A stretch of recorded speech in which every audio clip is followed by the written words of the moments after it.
fight right now on the streets, I'll break your fucking neck. And that's on my kids. And you know it, I know it, and the whole world know it. And I'm not talking about no fighting in the ring. If me and you was to fight outside, I will break your neck.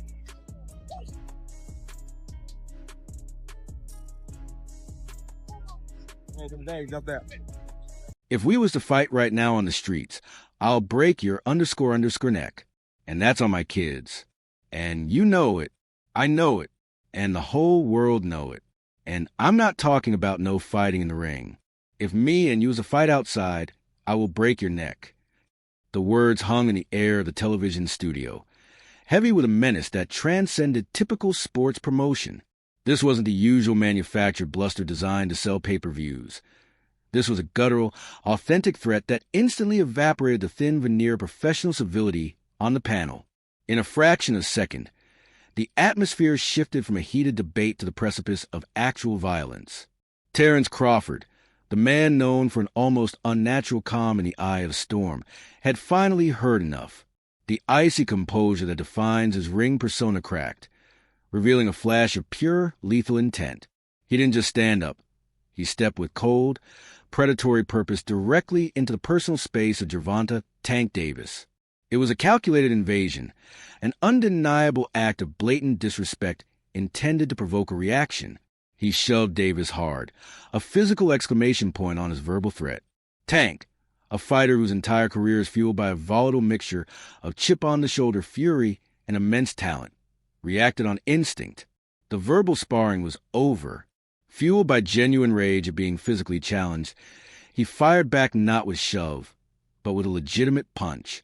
The studio instantly erupted into absolute chaos.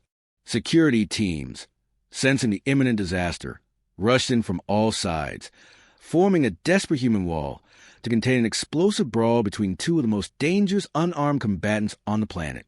It was a raw, unscripted moment of mayhem that left the entire boxing world absolutely stunned, eyes glued to screens as the feed broadcast one of the most electrifying, authentic confrontations in recent television history. Viewers realized immediately that they weren't watching hype. They were witnessing a declaration of war. It was live and censored, and it permanently altered the narrative landscape of the sport. Picture the scene, a heated, explosive, absolutely unfiltered clash between two undefeated titans, erupting live on air. This wasn't some carefully orchestrated social media beef hatched in a boardroom or hypothetical trash talk designed to marinate for years.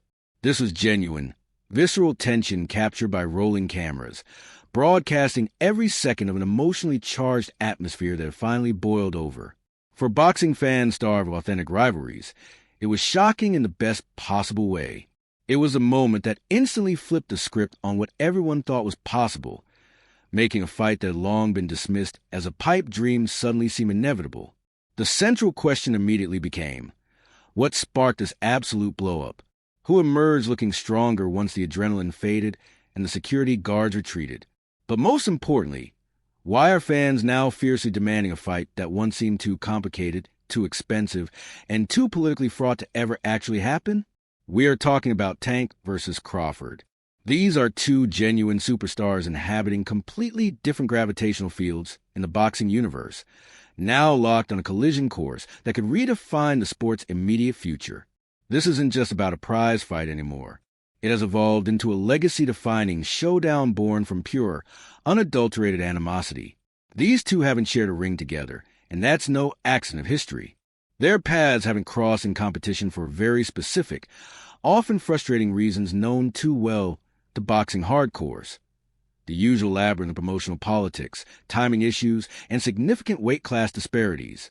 One rules the lightweight division with terrifying power, dominating everyone put in front of him. The other stands unchallenged as a generational talent who has conquered multiple weight divisions, a rare achievement that places him in elite, historical company. Yet for months, rumors, whispers, and increasingly less subtle jabs have been building between their respective camps, creating a pressure cooker situation that was always destined to blow the lid off. This physical confrontation on the panel was merely the fuse finally being lit on a powder keg that had been sitting out for far too long. Tank, for his part, had been openly and aggressively flirting with the idea of a significant jump up to 147 pounds. He had been claiming with absolute, unwavering confidence that he could run through anyone standing in his way at that weight, fueling the chatter with subtle social media clips, bold declarations, and brazen interviews. He even went so far as to insist with a straight face that he could stop a masterful, crafty southpaw like Bud Crawford with a single punch. Think about the sheer audacity, the supreme level of confidence, or perhaps arrogance, it takes to say that out loud when discussing one of the undisputed best pound-for-pound fighters on the planet. It was a challenge that reverberated to the entire boxing ecosystem, making the impossible seem tangible. Meanwhile, Crawford remained characteristically stoic amid all the noise swirling around him, doing what he does best, staying composed, calculating, and watching. He reminded everyone willing to listen that Tank, for all his highlight reel knockouts, hadn't actually faced the same elite tier of opposition that Crawford had dissected throughout his career.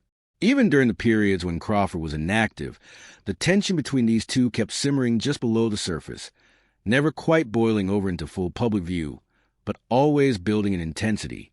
It was a silent, calculating pressure from Crawford, contrasting sharply with Tank's loud, vocal assertions.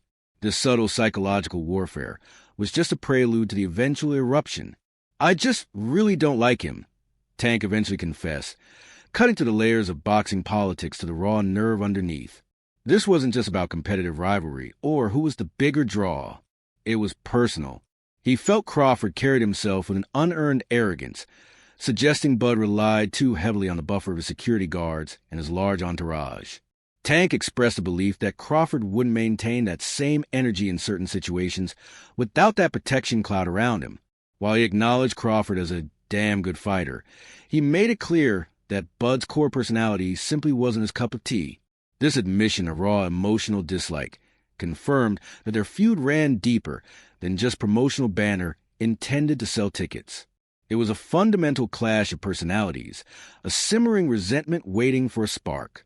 The actual trigger for the live explosion was a seemingly innocent topic shift by a moderator to pound-for-pound rankings. Crawford sat there, cool and unshaken as always, listening. But when he heard Tank's name brought up in the discussion of the sports elite, that quiet tension turned hostile in an instant. Tank tried to assert a position, talking over panelists and making his case loudly. But Crawford fired back harder, sharper, his voice devoid of any trace of fear, making it crystal clear he wasn't backing down an inch. The conversation quickly spiraled from a debate about rankings into a direct confrontation, setting the stage for the physical altercation that followed. Once the initial shock wore off and the clips had circulated millions of times,